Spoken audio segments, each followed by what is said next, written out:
Hello friends, welcome to my TET class. Friends, आज हम देखने वाले हैं संस्कृत और संस्कृत में पढ़ने वाले हैं हम संधि। संधि क्या है, एक एक करके संधि के 3 पार्ट, हम तीनों पार्ट को अलग अलग देखेंगे। यहाँ संधि है क्या, पहले इसे समझ लेते हैं। वर्णों का आपस में विकार सहित मिलना संधि कहलाती है। यानी कि जब वर्ण आपस में मिलते हैं तो इनमें कुछ न कुछ विकार उत्पन्न होता है, यही विकार उनमें जो जोड़ बनाता है वो कहलाती है आपकी संधि। जैसे रमा धन ईस, तो रमा का आ और ईस का ई मिलकर ए बन रहे हैं, विकार उत्पन्न हुआ और ये बन गया आपका रमेश। इसी तरह से संधि होती है जहाँ पे 2 वर्णों का मेल होता है, उनमें विकार उत्पन्न होता है। कहीं कहीं एक नया वर्ड बनता है, कहीं कहीं पीछे वाले वर्ड का वजूद रह जाता है और आगे का समाप्त हो जाता है, कहीं कहीं आगे का वर्ण का वजूद रहता है, पीछे का समाप्त हो जाता है। कभी कभी कुछ अलग ही वर्ड आ जाता है, कहीं कोई परिवर्तन भी नहीं होता, ऐसा भी होता है। तो संधि के यहाँ 3 भेद हैं, स्वर संधि, व्यंजन संधि और विसर्ग संधि। अभी हम जो पढ़ने वाले हैं वो स्वर संधि है। स्वर संधि के संस्कृत में 8 भेद हैं। कौन कौन से, उन्हें एक एक करके हम पढ़ते हैं। तो पहले हमने लिया है स्वर संधि। स्वर संधि पूर्व तथा पर। देखिए, संधि जब होती है तो 3 पद मिलते हैं आपका। एक पूर्व पद होता है, दूसरा पर पद होता है और उसके परिवर्तन से जो नया बनता है वो तीसरा पद होता है। तो पूर्व तथा पर स्वरों के मिलने से जो परिवर्तन होता है उसे स्वर संधि कहते हैं। तो ये पूर्व और पर 2 पद और एक नया पद बनता है यहाँ पे। जैसे एग्जाम्पल में देखिए, हिम धन आलय, यहाँ म में आपका अ है और यहाँ का आ मिलकर बन रहा है, अब बड़ा आ बन रहा है। ये एक तरह से दीर्घ संधि का उदाहरण है और ये हो गया हिमालय। ये क्या है, दोनों तरफ यहाँ भी स्वर है और यहाँ पे भी स्वर है, दोनों स्वरों का मिलने पर एक दीर्घ स्वर बन रहा है। तो ये क्या है आपका स्वर संधि। अब यहाँ पे हम इनके एक एक करके अलग अलग देख लेते हैं। स्वर संधि के 8 भेद है। पहले हम देखेंगे दीर्घ संधि। दीर्घ संधि क्या है, अब देखिए यहाँ से प्रश्न आपके यहाँ से सूत्रों पे बनेगी कि संधि का सूत्र कौन सा है। आपको इसी तरह के कई सारे सूत्र दिए जाएंगे और आपसे पूछा जाएगा कि कौन सा इसका सूत्र सही है, या फिर इनमें से कोई भी एग्जाम्पल देकर पूछा जाएगा ये कौन सी संधि है, या फिर ये बन जाएगा कि आपसे ये पूछकर ये पूछे कि इसका संधि रूप क्या होगा। तो आपको कई सारे प्रश्न बनेंगे, यहाँ से आपको सबको हैंडल करना है। तो आइए हम एक एक करके अब इन संधियों को पढ़ते हैं। पहला हमारा दीर्घ संधि, यानी कि अक सवर्णे दीर्घ। देखिए, मैंने प्रत्याहार की एक वीडियो बनाई थी और जिसमें महिषासुर और प्रत्याहार थे। तो आप प्रत्याहार, मैंने ये कहा था कि आप प्रत्याहारों को अगर समझ लेते हैं तो वो आपके लिए काफी आगे के पोर्शन के लिए इजी हो जाएगा, क्योंकि जो प्रत्याहार है उन्हीं पे डिपेंडेड आपके अब आगे का पोर्शन चलेगा। जैसे यहाँ पे सूत्र आप जो देख रहे हैं इसमें प्रत्याहार ही छिपा है और जब इसे आप तोड़ेंगे तो आपको दीर्घ संधि स्वतः ही सामने आपको नजर आने लगेगी।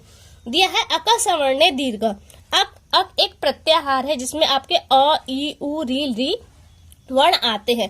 के बाद सवर्ण, सवर्ण मीन्स वही वर्ण, समान वर्ण आने पर दीर्घ आदेश हो जाता है। जब हम अक कहते हैं तो अ, ई, री क्या आता है, इनका हरस और दीर्घ दोनों ही रूप अक कहने पे सामने आते हैं। तो यहाँ से आपके 9 वर्ड सामने आते हैं, लेकिन री का दीर्घ नहीं होता, इसलिए री का लघु रूप ही हम यहाँ पे देखेंगे।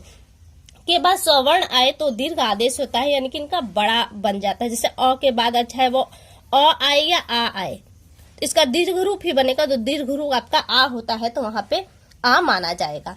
अब हम इनके एग्जाम्पल को समझ लेते हैं। पुस्तक धन आलय, पुस्तक का अ और आलय का आ, यहाँ पे क आपका आधा बचेगा तो क्या हो जाएगा, पुस्त तो आधा क है, हम ऐसे समझने के लिए बता रही हूँ मैं आपको, आधा क और ये अ मिलकर क्या बन गया आपका बड़ा आ मिल गया। अब इस क में आ बनेगा तो ये क अपने आप में पूरा हो जाएगा और ये मात्रा चली जाएगी और ये होगा आपका लय, पुस्तकालय। इसी तरह कपिधन ईस, यहाँ पे छोटी और यहाँ पे बड़ी मिल रही है और बढ़ के क्या बनेगी, बड़ी बन जाएगी और हो जाएगा आपका कपीस। इसलिए है वधु धन उत्सव। वधु, अब देखिए ये भी नहीं सोचना कि आगे छोटा ही होना चाहिए या बड़ा होना चाहिए, आगे छोटा बड़ा कोई सा भी हो, पीछे छोटा बड़ा कोई सा भी हो, लेकिन समान स्वर हो। तो यहाँ पे वधु का ऊ क्या चला जाएगा, बड़ा हो जाएगा, तो यहाँ पे वधुत्सव हो जाएगा।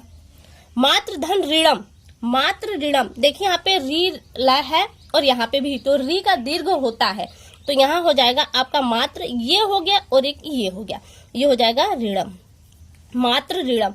यहाँ पे है होत्र और ऋकार। अब री का वृहद रूप तो होता नहीं, तो आप क्या करेंगे, री का ही बड़ा रूप लिखेंगे। तो यहाँ पे आपका हो जाएगा होत्र, ये ऐसे चला जाएगा, और कार, तो होत्र कार, ये हो जाएगा आपका दीर्घ संधि। तो यहाँ से देखिए आपकी दीर्घ संधि के एग्जाम्पल कंप्लीट हुए। करना क्या है, सिर्फ आपको बड़ा करना है तो आपका हो जाएगा। कौन से, अक स्वर के बाद अक स्वर आते हैं तो उनका आप दीर्घ रूप ले लेंगे, यही आपकी स्वर संधि कहलाएगी। अब हम दूसरा देख लेते हैं गुण संधि। गुण संधि क्या है? देखिए गुण संधि का जो सूत्र है वो आद गुण है। आद यहाँ से हम तोड़ते हैं तो आत आता है। आत में आपका अ और आत दोनों ही होता है। तो ये कह रहा है कि अ आ के बाद हरस्व दीर्घ या ई उ री ली आए तो हरस्व या दीर्घ दोनों ही, अ आपका ई उ री ली आवे किसके बाद? अ आ के बाद, तो दोनों के स्थान पे क्रमशः ए ओ अर अल हो जाता है। जैसे रामाध्यन ईस, रमा में देखिए आपका अ छुपा हुआ है और पीछे क्या है? ई है। तो आ के बाद ई आया, आप कह रहे हैं ना आ के बाद कोई भिन्न स्वर हो तो ई आ रहा है ना आपका, ई आएगा तो क्या आदेश हो जाएगा? ई ए को आदेश हो जाएगा, उ ओ को, री अर को, री अल को आदेश हो जाएगा। तो यहाँ क्या हो जाएगा? र और म आधा हो गया आ निकालने पर, अब ये क्या हो गया? ए हो गया। तो ये ए अब इस आधे म से मिल जाएगा तो यहाँ जाएगा रमेश, इस तरह से बनेगा। हित धन उपदेश, तो यहाँ क्या बनेगा? तो हित का आपका अ छुपा हुआ है और यहाँ पे उ आपको साफ साफ दिखाई दे रहा है। तो अ के बाद उ हो तो किसको आदेश होता है? वो ओ को आदेश होता है। तो ओ हो गया तो यहाँ हो जाएगा आपका हितोपदेश, इस तरह से बनेगा। देवधर ऋषि, देव का अ यहाँ पे है प्लस पीछे क्या दिया है? री दिया है। री दिया है तो री किसको आदेश हो जाएगा? अर को आदेश हो जाएगा। तो ये क्या हो जाएगा आपका? देव। अब र आ रहा है तो र कहाँ चला जाएगा? आपका श के ऊपर उड़ंतवा र के रूप में चला जाएगा। फिर अब तव लिकार, तव में आपका अ छुपा हुआ है और यहाँ पे री दिया है। अब यहाँ पे क्या होगा? री अल को आदेश होता है और आपका व से मिल के ये व पूरा हो जाएगा और ल आपका बचा आधा, तो ये आधा ल ऐसे होके यहाँ पे कार हो जाएगा, तवल कार। ठीक है, अब देखिए यहाँ से आपकी गुण संधि हो गई। करना क्या है? गुण संधि का फॉर्मूला क्या है? कह रहा है कि अ आ के बाद हरस्व या दीर्घ ई उ री ली आवे तो उनके स्थान पे क्रमशः ए ओ अर अल हो जाता है। अब यहाँ से आपका आ गया वृद्धि संधि। वृद्धि संधि का सूत्र है वृद्धि रेची, वृद्धि से रेची। अब इसमें क्या आ रहा है? जब अ या आ के बाद ए या ए आवे, ए या ए आवे तो ए और ओ या औ आवे तो औ हो जाता है। यानी कि जब अ आ के बाद, किसके बाद? अ आ के बाद ही जब ए या ए आता है तो वो आए हो जाता है और इसी अ आ के बाद ओ या ओ आता है तो वो अ हो जाता है। वृद्धि रेची, सूत्र है वृद्धि रेची। जैसे सदा धन एव, तो आ आपका आ रहा है, देख रहे हैं आ है, आ के बाद क्या आया है? आपका जस्ट ए आया है। तो कह रहा है अ या आ के बाद जब ए हो तो क्या है? वृद्धि हो जाती है, उसकी उस जो वृद्धि संज्ञक वर्ण होते हैं वो बन जाता है। तो यहाँ पे आपका ए बन गया। तो ये क्या हो जाएगा? सदैव, सदैव। महाधन ऐश्वर्य, यहाँ पे आपका आ है और यहाँ पे ए आपको बड़ा वाला दिखाई दे रहा है तो ये बड़े वाले के ही रूप में कन्वर्ट हो जाएगा। तो यहाँ हो जाएगा महेश्वरियम। ठीक है, अब जल धन औघ, इसका क्या होगा? यहाँ पे अ है, यहाँ पे ओ है, अ ओ आ का मेल होगा तो यहाँ पे अ हो जाएगा। तो ये हो जाएगा आपका जलौघ। यहाँ से महाधन औषधि का इसी तरह से देखें तो आ के बाद अ आ रहा है तो ये अ को ही आदेश हो जाएगा। तो ये हो जाएगा महौषधि, महौषधि। ठीक है, तो यहाँ से ये आपका हो गया।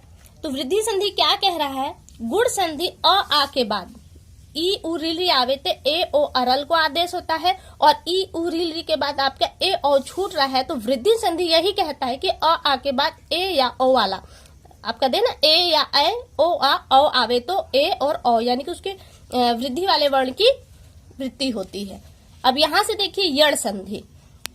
यड़ संधि, यड़ संधि का सूत्र है इको यड़ची, इको यड़ची। यहाँ पे तीनों पद आपके प्रत्याहार है। प्रत्याहार आपके लिए बहुत इंपॉर्टेंट है। तो प्रत्याहार की जो वीडियो है यानी कि महत्व सूत्रों की जो वीडियो है डिस्क्रिप्शन में उसका लिंक है, एक बार उससे देख लीजिएगा। यहाँ पे तीनों पद आपके क्या है? प्रत्याहार है। यानी कि एक पद है उसके बाद दूसरा पद आएगा, दोनों पदों का मेल होता है तो तीसरा पद जो बन रहा है वो भी क्या बन रहा है? आपका एक प्रत्याहार ही बन रहा है। तो इक में क्या क्या वर्ण आते हैं? इक में ई उ और री ये वर्ण आते हैं। अब हम ये कहते हैं तो इनका दीर्घ रूप भी सामने आता है, लेकिन ली का दीर्घ नहीं होता, इसलिए यहाँ पे हम इसके दीर्घ की कल्पना नहीं करेंगे यहाँ पे। अब ये आ रहा है और कह रहा है यड़, यड़ में क्या आता है? य व र ल आते हैं आपके। अच में आपके संपूर्ण स्वर आते हैं, यानी कि अ ई उ आपके री आते हैं। कह क्या रहा है, ई को यड़ची, यानी कि इक के बाद, इक यानी ई उ री के बाद कोई भिन्न स्वर या फिर आपका अच आता है, क्योंकि अच क्या है, स्वर है, इसके बाद आता है इक प्लस अच, ये वाला आपका अच बराबर क्या हो जाएगा, यड़। यड़ यानी कि ई उ री के बाद ई उ री आते हैं, तो उनके स्थान पे क्या होता है आपका यड़।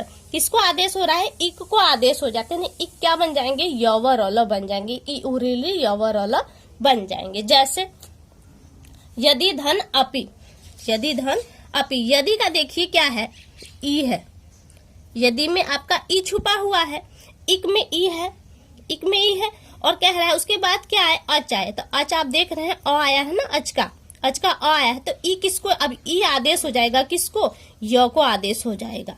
तो ये क्या हो जाएगा, य आधा द है, फिर क्या है, ये जो है ये भी हमारा क्या है, आधा है, तो ये हो जाएगा आपका यद्यपि, यद्यपि। तो हालांकि यद्यपि ऐसे नहीं लिखते, यद्यपि लिखते हैं, यद्यपि, यद्यपि, ठीक है, ये हो गया। क्योंकि लिखने का प्रोसेस बनता है यही, लेकिन जो लिखा जाता है रनिंग में है वो ये वाला द आता है, यद्यपि। यहाँ पे आप देखिए री आया है, इक का री आया है यहाँ पे, ठीक है, इक का री आया है, और आगे में अच आया है, अच जो आप देख रहे हैं अलग है। अब यहाँ क्या हो जाएगा, ये री किसको आदेश हो जाएगा, र को आदेश हो जाएगा, र आ जाएगा, तो यहाँ पे हो जाएगा आपका पित्रा। तो और आधा र मिलके आपका त्र हो जाएगा, त्र पे आखिरी मात्रा चली जाएगी, पित्रा देश, ठीक है। मधुधन अरि, मधु, मधु का उ किसको आदेश हो जाएगा, वो को, वो के उ के बाद क्या है, अ है, तो वो किसको आदेश हो जाएगा, वो को आदेश हो जाएगा। और यह क्या हो जाएगा, म आधा ध, फिर क्या आ जाएगा, वरी, वो में अ जुड़ के आपका पूरा बन जाएगा, और ये हो जाएगा मध्वरी।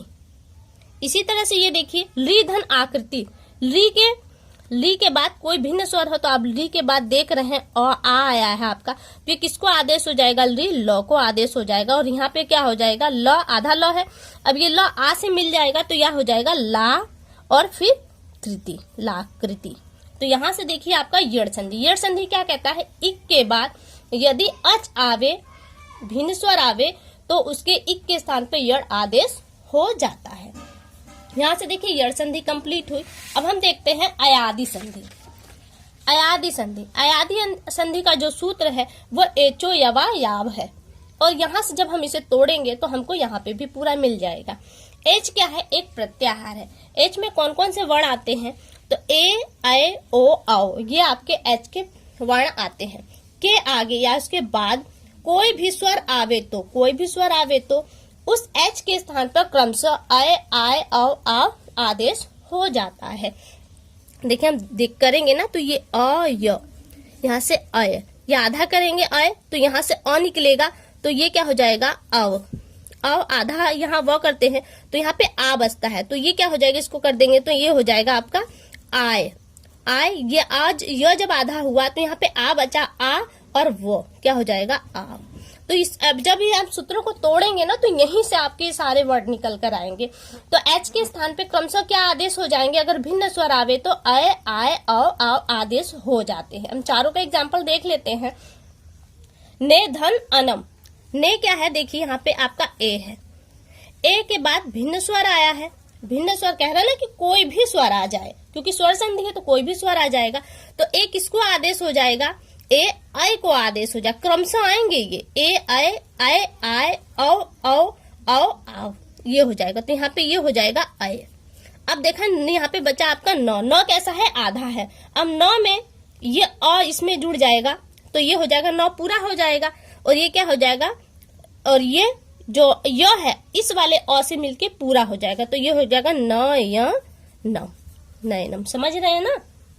अब ये देखिए पो धन अन, पो में क्या जुड़ा हुआ है आपका, ओ जुड़ा हुआ है, ओ धन, ओ के बाद आपका अ आया है, तो ओ के बाद अ आया है, तो मैं एक बार तोड़ के आपको पूरा दिखा देती हूँ। जब ये आपका आधा हो गया, यहाँ से हमने इसको ओ निकाल दिया, प्लस इसके अ आया है यहाँ पे, और ये क्या बचा आपका नौ। अब इन दोनों के बाद जब, क्योंकि अब इन दोनों की संधि हो रही है, तो ओ किसको आदेश हो जाएगा, औ को आदेश हो जाएगा, औ को आदेश हो गया, तो ये क्या हुआ, अब ये प इस वाले अ से मिलके प पूरा हो गया, वह आधा है क्योंकि वह क्या है आपका यहाँ पे भी आधा है, तो ये इससे मिलके पूरा हो गया और ये हो गया पवन, पवन। ठीक है, समझ रहे ना मेरी बात को? बस इसी तरह से करिएगा, मैं तोड़ के दिखाती चल रही हूँ। नय धन अक, नय में देखिए यहाँ पे करते हैं नौ में से हम अलग करते हैं, क्या अलग करेंगे? आय अलग करेंगे, आय हमने अलग कर दिया, प्लस यहाँ से अ अलग कर दिया और यहाँ पे क। अब इन दोनों की संधि हो रही, तो इसके स्थान पे क्या आदेश हो जाएगा आपको? आय का आदेश हो जाएगा। तो 9 में आ जोड़ देंगे तो क्या हो जाएगा? ना। फिर य जो आधा है ये इस अ से मिलकर क्या हो जाएगा? य को, नायक। यहाँ पे किसको आदेश हो रहा है? पहले वाले, इस वाले वर्ड को आदेश हो रहा है। पीछे वाला वर्ड आपका जैसा है वैसा ही बना रहेगा। प धन अक, औ के बाद अ आया है तो औ किसको आदेश हो जाएगा? आव को आदेश हो जाएगा, तो हो जाएगा पावक, पावक। ठीक है, यहाँ से देखिए आयदी संधि के उदाहरण कंप्लीट हुए। कह रहा है एच, ए, ऐ, ओ, औ के आगे कोई भी स्वर आवे तो उस एच के स्थान पर क्रमशः आय, आय, औ, आव हो जाता है। अब हम देखते हैं पूर्व रूप संधि। पूर्व रूप संधि, इसका सूत्र है एंग पदांत आदति।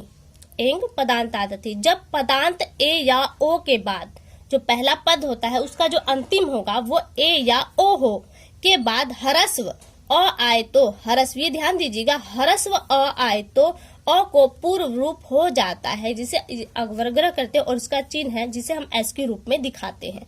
हरे धन अ, यहाँ पे देखिए ए और ओ, ए आया है आपका, ए के बाद आपका ह्रस्व अ आया है, तो ये किसको आदेश हो जाएगा? ये इस चिन्ह को आदेश, ये जो अ है ना इस चिन्ह के रूप में हो जाएगा और ये हो जाएगा हरे। अब देखिए यहाँ पे जो आप देख रहे हैं ना, ये अयादी संधि का ही अपवाद है, क्योंकि क्या कह रहा है, हमें एच के बाद ही तो अ चाहिए था, भिन्न स्वर चाहिए, तो एच में ए आ रहा है, आपका अ भी दिख रहा है यहाँ पे भिन्न स्वर, तो यहाँ पे किसको आदेश होना चाहिए था? अय को आदेश होना चाहिए थे, लेकिन ये गलत हो जाएगा। तो क्या हो जाएगा आपका? यहाँ पे पूर्व रूप संधि लगेगी। और इसके ये जो दो उदाहरण, इसके बहुत कम उदाहरण मिलते हैं, यहाँ पे 2 उदाहरण ही है, ये दोनों उदाहरण आपको याद करने पड़ेंगे। विछड़ो, यहाँ पे क्या है? ओ है, ओ है, ओ के बाद आपका भिन्न स्वर आया है, तो यहाँ पे क्या हो जाएगा? ये विषड़ो। ठीक है, ये ऐसे बनेगा। तो ये उदाहरण आपको याद करने ही पड़ेंगे। ये क्या है? पूर्व रूप संधि। इसी तरह से आपका आ जाता है पर रूप संधि। पर रूप संधि में क्या है? इसका जो सूत्र है वह एंगी पर रूपम है। यदि अकारांत उपसर्ग के बाद, यानी जो कोई उपसर्ग हो वो कैसा हो? अकारांत हो, जिसका अंत अकारांत से होता हो, अ से होता हो, के बाद एकार आदि या ओकार आदि ए, यानी कि एड़ी वाला जो ए है ओ धातु से आवे, यानी कि इनसे स्टार्ट होने वाली कोई धातु आवे तो दोनों के स्थान पे ए या ओ हो जाता है।